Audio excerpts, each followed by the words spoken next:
Today I've got a phone for you unlike any other phone that I have ever seen, which says a lot because I've seen a lot of phones. This device right here is a real standout because it isn't just another slab, another rectangle. No. This is the very first dual screen smartphone that I've ever seen. And I want to say thank you to ZTE for allowing me to be one of the first people in the world. Maybe this is even the first unboxing. I'm not sure. The Axon M.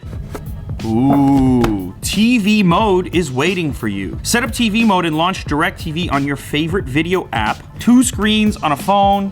I have to say, where we're used to just seeing these similar devices, there's something refreshing about something so unusual. 2 screens, 1 smartphone. Some earbuds, I believe, are just gonna use the mini jack connector because yes, this thing still has a headphone jack. A power brick, which it looks to support quick charge. Oh, this is kind of cool. They've done the SIM tool in a little keychain kind of holder. So you've always got it on you. Spontaneous SIM switches. And then also an adapter here from USB Type-C to micro USB. Gorilla Glass 5 on the front and back. And I think that's kind of important on a device like this because you're gonna be constantly placing it down on glass. On the bottom of the device, we have our Type-C connector, a power switch, which is also a combination fingerprint reader, volume rocker up and down, SIM tray, and then a configurable quick launch button. Could launch your camera, TV mode, or other. I like a configurable button. It doesn't just do one thing, it does what you would like it to do. A 3.5 millimeter headphone jack, that's gonna make a lot of people happy.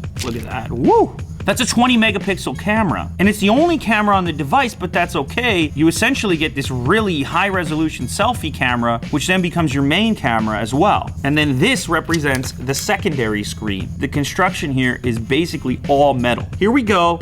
Oh my goodness. Are you kidding me? The gadget fan in me is rejoicing that something this unusual can still be manufactured by a major phone maker in this day and age. That's cool. Cool hinge contraption in this cutout here to keep everything sturdy. Satisfying click when it finds the spot. Listen. Okay, so here's the setup screen. It's telling me that TV mode is waiting for you. All right, let's go ahead and add a fingerprint here on the power switch over here. My middle finger here on my right hand. There's a dedicated button for changing screen display modes. Can either mirror, work in an extended mode, a dual screen mode, or single screen with the other one turned off. Oh, wow.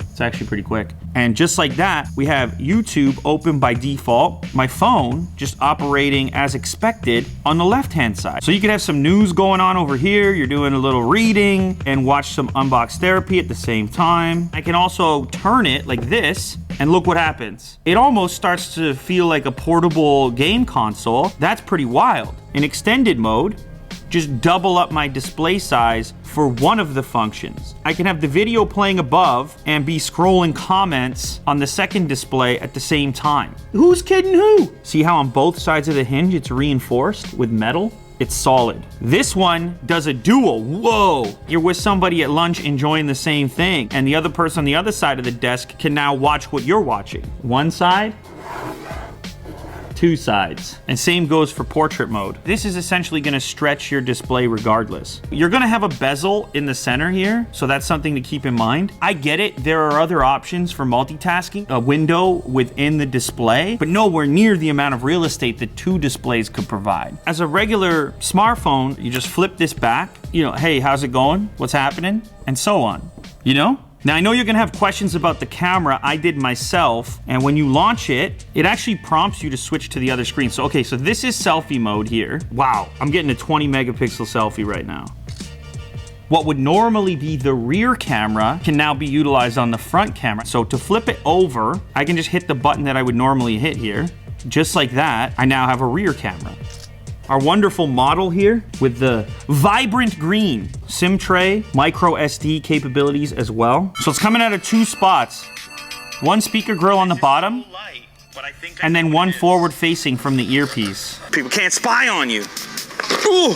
Oh, I've heard of this. Okay. I'm glad it's not just a single spot that it fires from. If you potentially cover that up a little bit or you're holding it like this, you might not be able to discern as much as when you have audio firing at you, even if it's only to a certain degree. It's got 4 gigs of RAM, 64 gigabytes of internal storage, but as I mentioned before, that's expandable through the SD card slot. Android 7.1.2, but I have been told that ZTE is already working on rolling out the latest version of Android for the device. Yeah, I could just be responding back to Jack with all the emojis in the world. That took you 3 minutes to text that back?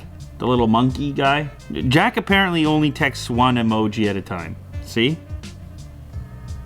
This thing here it's all about the multitasking. It's about the power users. You're lying there, you're on the couch, it's pop, pop, pop, pop. It's all going off. It's one app, it's another app, it's Instagram, it's Snapchat, it's YouTube, and texting at the same time. Or it's a really big display for one thing. The hinge acts as a kickstand. I'm gonna be really interested to see where this thing goes because it is so unusual. You know, I'm gonna use it for a little while and see how it goes. And I wanna ask you guys something. If you had 2 displays on your phone at all times, what would be on each display?